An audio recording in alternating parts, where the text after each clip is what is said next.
Welcome to the MLB Draft Podcast. I'm your host, Eric Averill, certified financial planner, certified private wealth advisor, former pro athlete, and the co-founder of AWM. I'm joined by my co-host, former Major League Baseball pitcher and certified financial planner, Travis Chick. Our goal on the MLB Draft Podcast is to provide you with the roadmap to successfully navigate the MLB Draft and becoming a professional athlete.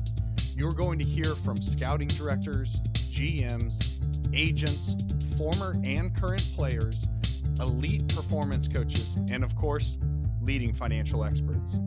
What has traditionally seemed like a black box, we are going to bring to light the critical details you need to know to help you make the decisions that are in your best interest. So with that, let's jump right in. Hey everyone, welcome back to the podcast. I am fired up for this episode. We have an exciting guest with us today.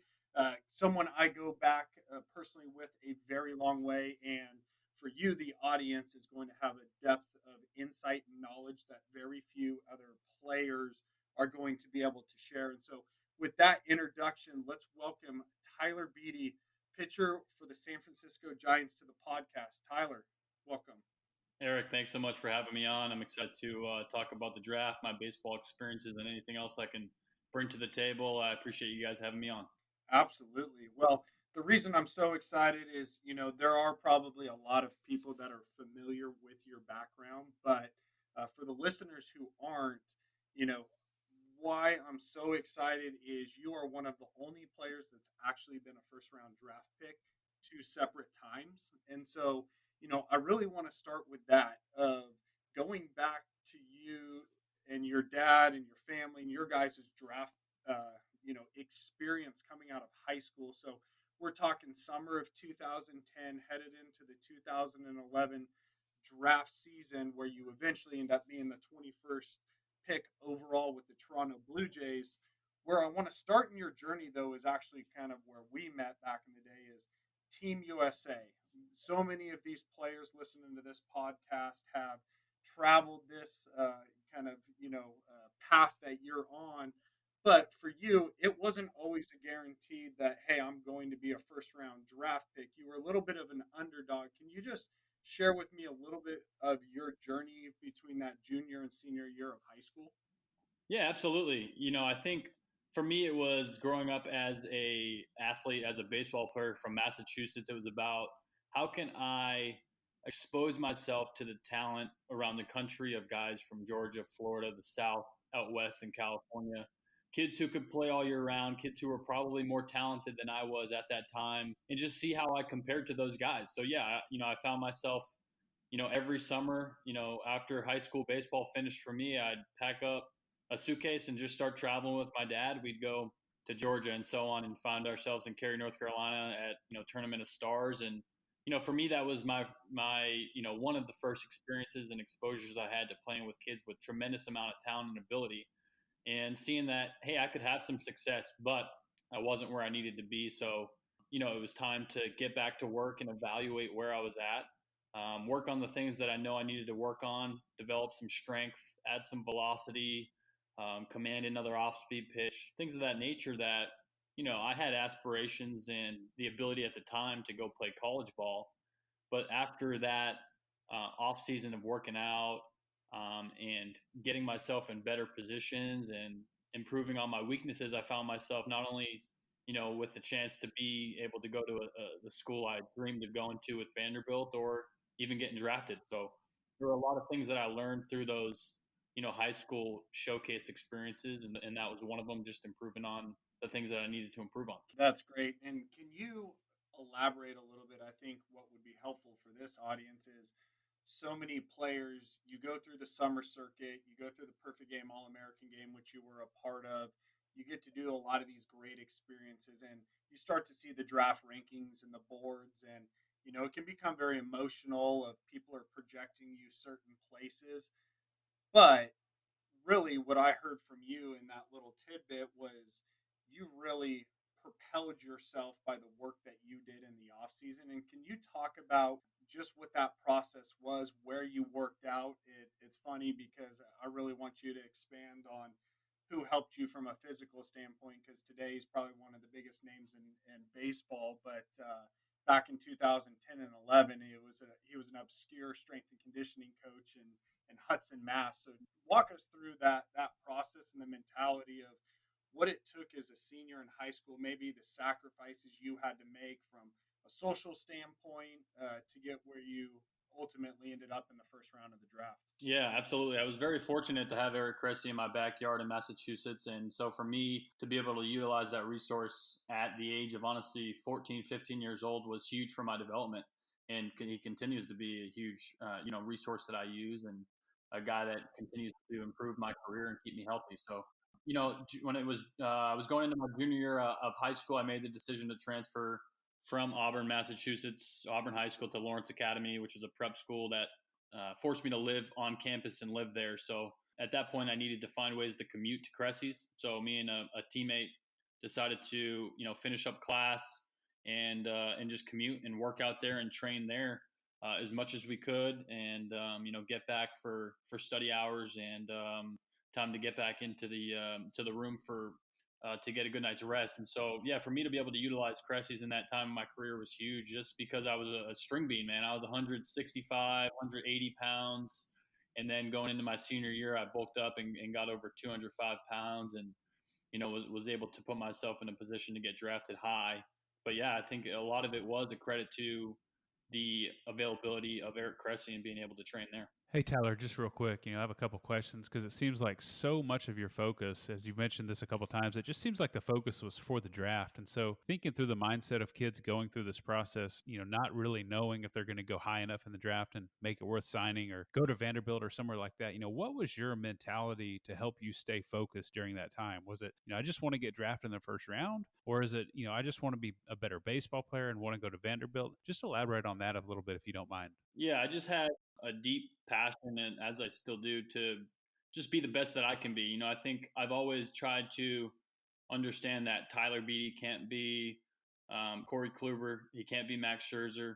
Can't be Jake Arrieta. He needs to be Tyler Beede. And so when I was, when I was just watching tape, when I was understanding, A, what I was really good at the time, but B, the things that I needed to work on, it was, okay, what in my capabilities, what in my resources can I utilize to improve? And so it wasn't ever with the desire to be a first round pick. I've always had a dream of being drafted and being able to play at the highest level. So knowing that that could be an end product of my work ethic and my habits was a driving factor, but I never wanted to allow the outcome to be something that stole my ability to stay in the present moment and just be 1% better every day, things of that nature that kept me focused.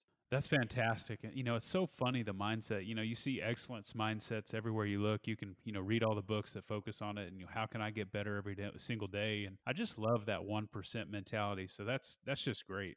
Thanks, Travis. Tyler, walk us through. So you put yourself in a position from a physical standpoint and a performance on the field. For a lot of these players listening and parents, they're in this situation where general managers, scouting directors, cross-checkers, agents, all these people are filling up into your living room. And I'd love to hear you focus in on, definitely, maybe it's 4 weeks out from the draft, 2 weeks from the draft.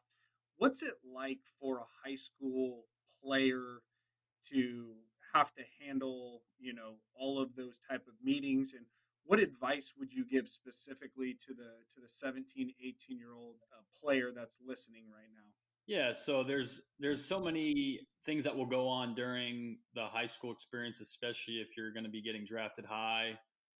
Even if you're going to be drafted in later rounds, there will be scouts at every game. There will be things that are going to try to steal your attention and take you out of your comfort zone, essentially, and put you in positions where you feel like you have to, please other people, and you start to have high expectations from other people. I would say to create a strong inner circle and trust those people to obviously support you, to encourage you, to be there for you, to pray for you, to kick you in the ass if you need to be kicked in the ass. Whatever it is, those people who are in your inner circle are going to love you and support you unconditionally. So you need to figure out if those are, a certain friend group that you're hanging out with, Obviously, your parents. Is it a guy who's trained you like Eric Cressy? Is it a pitching coach that you've always relied on? Those people need to know that you trust them, that they're there for you to support you, like I said. And so I would say just making sure that you create a strong inner circle of people who you can rely on to keep you grounded, because it's an experience that will fill your head.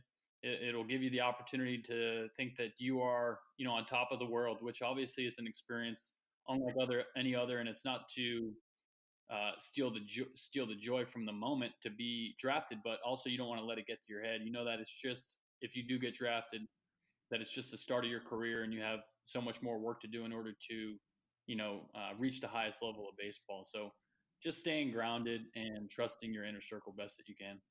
That's a lot of wisdom right there. Fast forward to draft night. This is something I actually was able to be a part of, which is so much fun to think back on. Right, we're at Eric Cressy's house. It's draft night.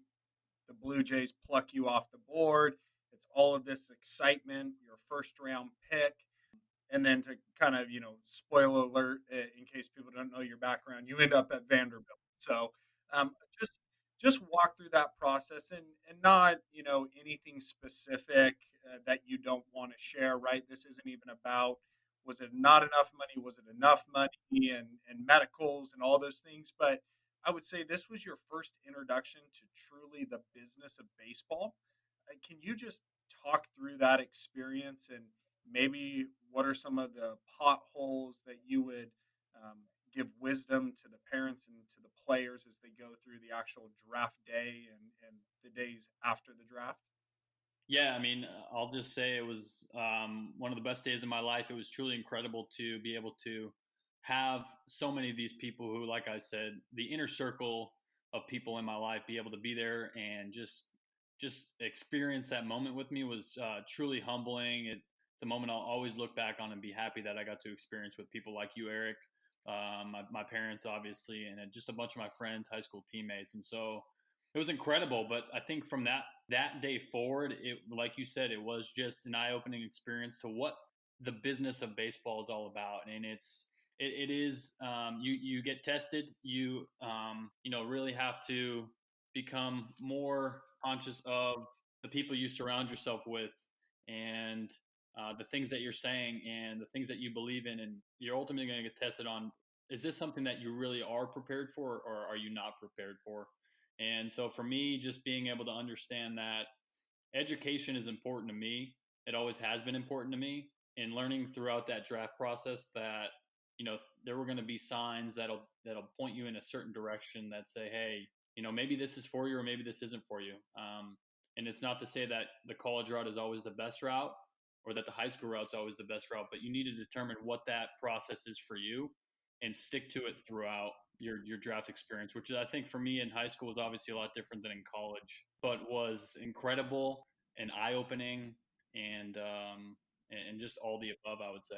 It's so funny because really the purpose of this podcast is just to disseminate as much good information as we can to the kids that are out there to go through this for the first time. And, one of the primary goals for us is just to help them to remove the emotion from making this big decision. I just can't imagine how much stress you were under having to go through that. The fact turning down a first round opportunity, to me, it's just a testament to the kind of character that you have, the resilience with the information that you were given, but how hard was that decision? I just think so many guys are going to get wrapped up. And, I've already heard it from a few kids this year already, well, I have to sign because this is my best opportunity.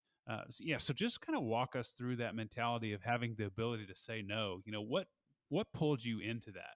Yeah, there's so much that, I can obviously open up about that topic. And I think for me, just understanding, and for kids to understand that, you may feel very convicted in one way or the other, but until you're in the middle of the process and you're weighing the pros and cons of each, you really have to reevaluate it at that point.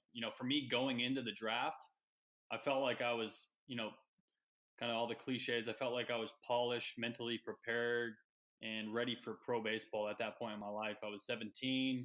I felt like I had, good command and the ability to throw three pitches, and I felt ready. And then I got into the draft process, and things were just brought on my radar that just not they didn't tell me that I wasn't ready, but I just felt like at that point I needed education. I needed Vanderbilt. I needed the SEC. I needed Tim Corbin.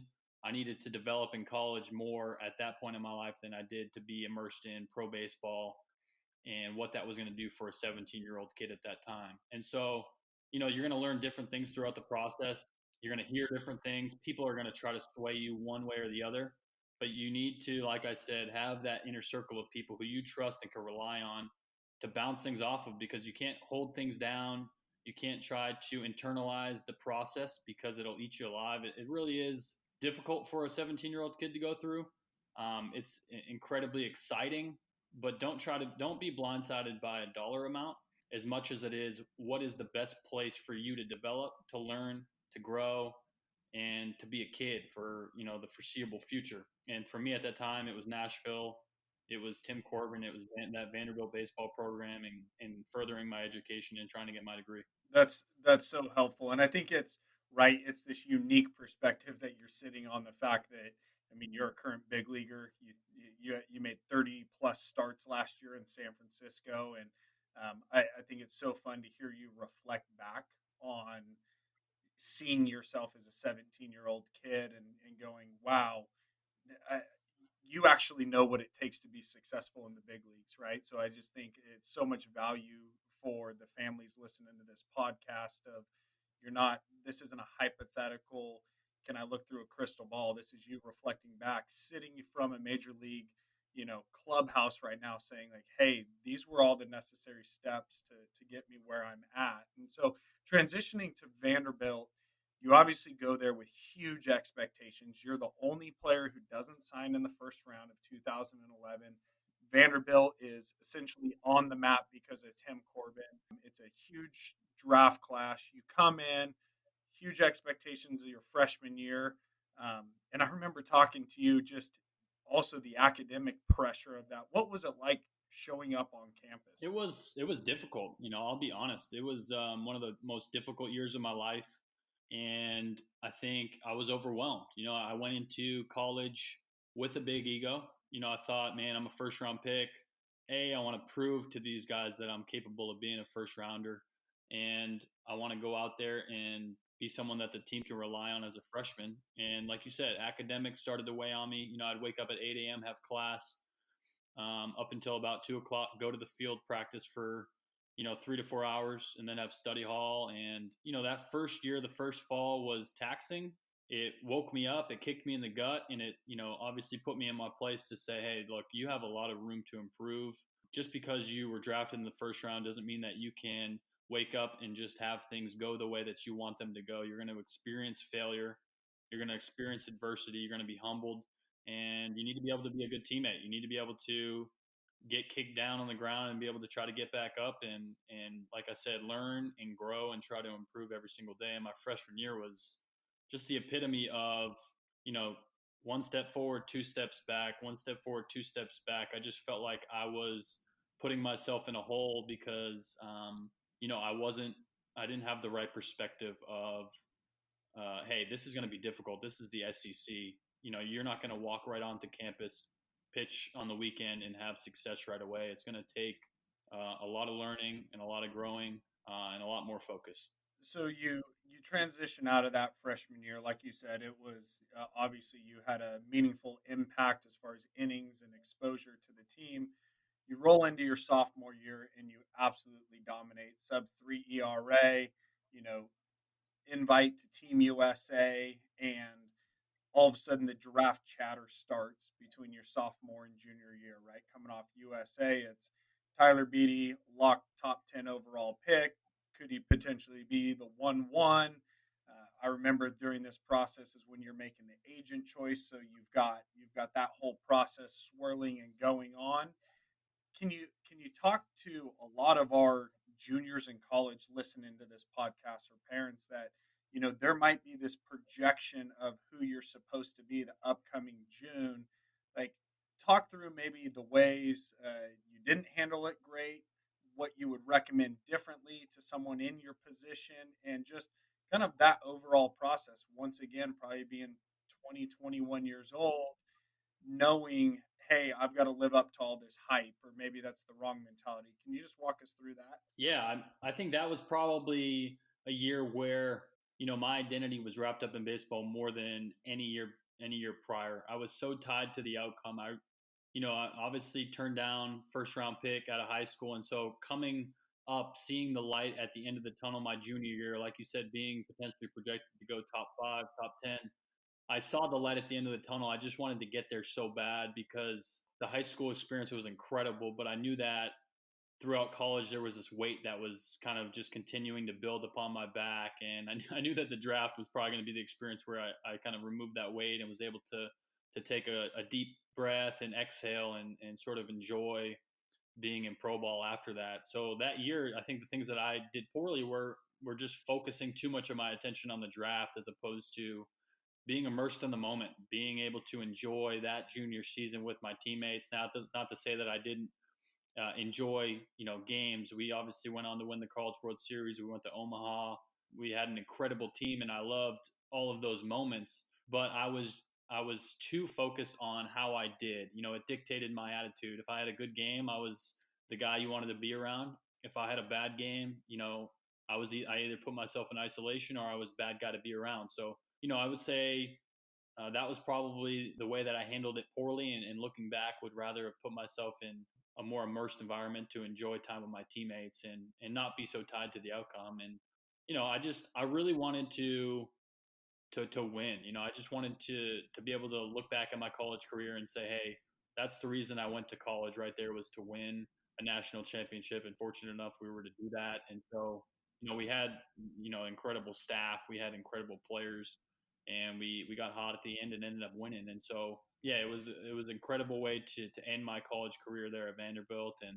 And looking back, there's so many incredible memories, but there's certainly a lot of things that I would go back and change. It's just crazy for me to think about the pressure that you must have been under internally, just to think, I was a first rounder and now I have to prove myself that I can continue down that path and be a first round pick again. And then, like you said, the draft chatter comes out and they're talking about you being 1-1 and all that. And, it's funny because you see guys that truly do make it stick around. Those are the ones that kind of figure out how to handle that pressure, right? I mean, how to handle that pressure from the day-to-day basis. And, I just think so many kids right now are seeing all these new rankings. I think Baseball America's new draft ranking comes out today, and I'm sure the kids are looking at that draft ranking, and all three of us obviously played professionally, and we saw our stats and our rankings and, all that. We saw where we are on that prospect list and all that. And just how important do you think it is for these guys to really just tune all that out right now? Yeah, I think it has its place, but I would say that for the most part, it's going to take your attention and focus off of what's really important, and that's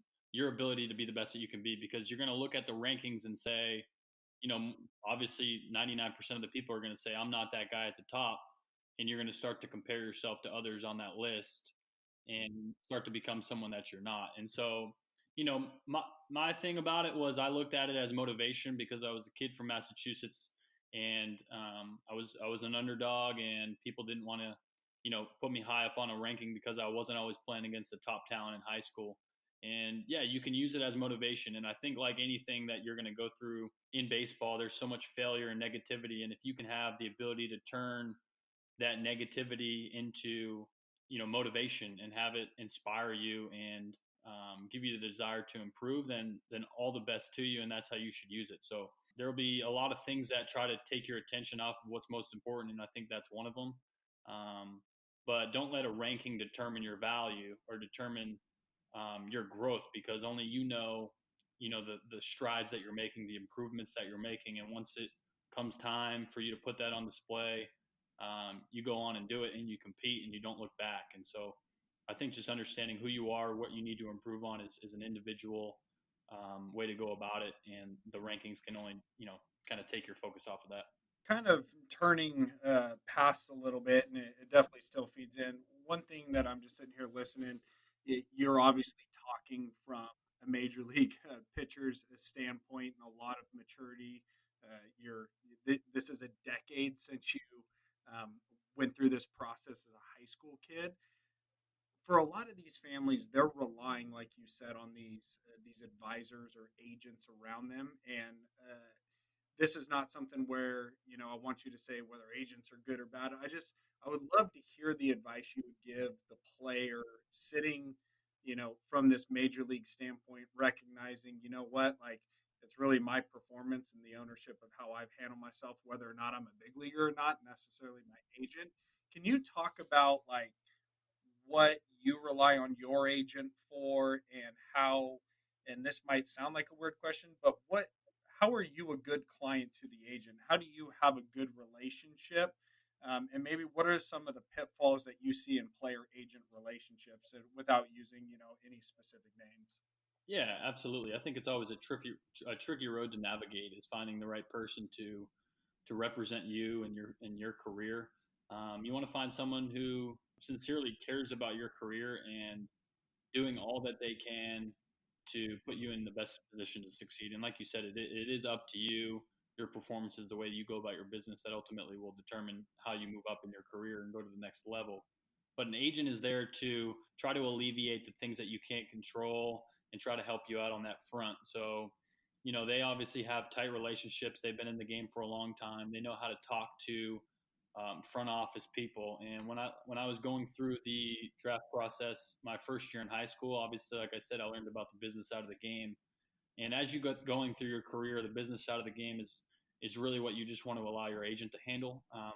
And like I've been saying, your focus needs to be on your one job of whether it's being a pitcher, being a hitter, whatever it is. You need to focus on doing that job the best you can and allow your agent to handle things that you can't control on the business front. And you'll be passionate about, some people will be passionate about trying to handle things on their own or trying to understand things that go on within the business of the game. There's just too much that's outside of your control that'll draw your attention away from what's most important. And for me, it's always relying upon my agent to handle those things for me, to filter that information to me in a way that's healthy and not going to put me in a bad place or get me too high and mighty. So trusting an agent to provide the right information and filter it in a way that's going to be beneficial for you is always what I recommend to people. Great answer. Another, sticking on this topic of people who surround you, I would love for you to share with the parents listening to this podcast, you know, what is it important for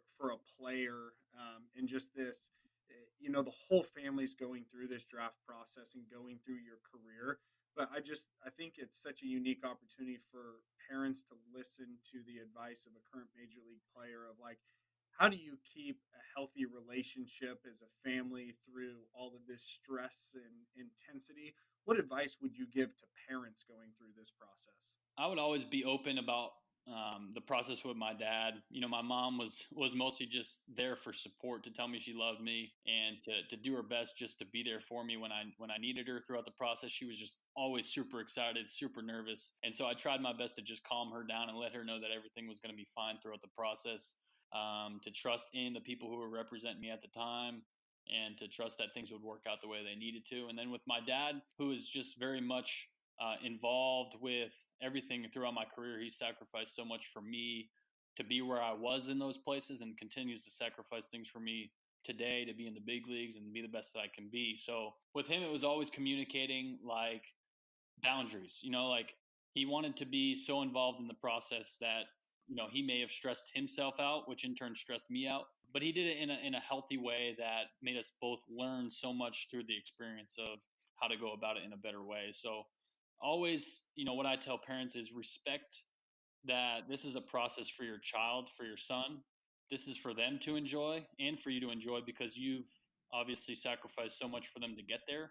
But don't get in the way of what's most important, and that's just letting your son truly experience the process and to just understand that it's going to come true for that person, that for your son. So it's an incredible moment, and I think that the more that a parent can just be there alongside, walk alongside the son in the process, the better that the experience will be for everybody. I think it's just such an important perspective that you just gave, because that's one of the things that we try to hit on the most when we dig into the relationships with our clients. And I think it's that mindset that let us handle the business side, let the agent handle the business side, so you guys can go back to just being mom and dad and really just enjoy the ride. Enjoying watching you propel yourself through the minor leagues and ultimately make it to the major league debut, and then just kind of be there to support it. And I think it's just an interesting perspective coming straight from a current major leaguer's mindset. So, and Tyler, definitely want to be respectful of your time. This has been a lot of fun conversation, and I know future podcasts for so many other things. We haven't even had a chance to get into all the great things you're doing off the field with More Than Me, and just your approach of being so generous with your time. But where I would love to end is, for some reason, one of these draft kids is doing a pre-draft workout up at Oracle up in San Francisco, and they're standing down the line, and you get to grab 5 or 10 minutes with them. What's the advice, if you knew you were only going to see this kid for that maybe 5 to 10 minutes, that you would give them? And it doesn't have to be around the draft. Maybe it just might be life advice and around moving into professional baseball. What's the most important message that you would want to share with that player? Yeah, that's incredible, because I feel like having those opportunities is few and far between, of just being able to influence a young kid in the game today. And I think just allowing kids who are coming up in the game to understand how necessary failure is to the game, and understanding how to handle that failure. It's difficult for me to think about talking to a kid about failure who's just getting into the process of coming into professional baseball or college, because a lot of kids at that age haven't experienced failure to a certain extent. They've kind of had a sort of easy. They've been the best kid in their high school class, whatever it may be. And so just understanding how necessary it is for success, and it'll allow you to be more relentless. And I think that the ability for you to persevere through certain things in your career are going to allow you to have success, and allow you to come out of the game no matter where you end up, whether you get to play 10 years in the big leagues, or you get a day in the big leagues, or you fall short. For you to look back on your career to know that you gave everything that you had, that you treated every opportunity as an opportunity to learn and to grow, as opposed to a test that you needed to pass.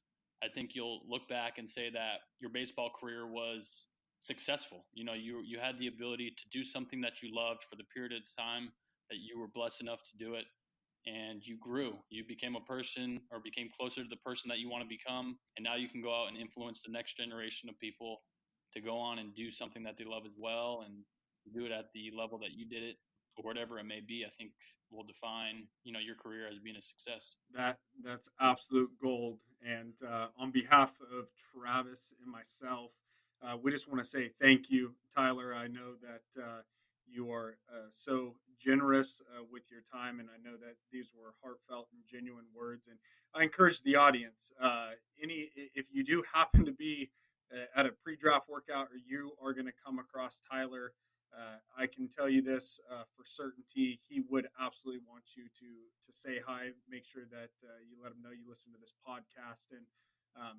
he's also someone who is accessible. So, Tyler, thank you so much for being on the podcast. Yeah, thank you guys so much. And, to your point, if you guys ever feel, whoever's listening, whoever's in a certain position, whether you're a parent or a player, you feel the need to reach out to me, whether it's through Eric or through my social media, whatever it may be, I'd be happy to answer any questions that I have, or share any knowledge that I have. I don't obviously know all the answers, but I know a few cool people who might know some answers. So, thanks for having me on, Eric and Travis. I appreciate what you guys are doing for the next generation of MLB players, college players, and let's continue to pass the torch, huh? Absolutely. Well, audience, thank you once again for listening to another episode of the MLB Draft Podcast, and look forward to another great episode with you next week.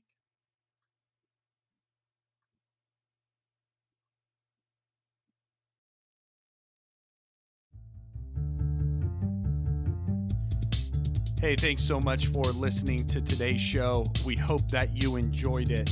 Our goal here with the MLB Draft Podcast is to make this the go-to resource for all families and athletes looking to take their career to the next level. And so this show really is all about you, and we would love to hear from you.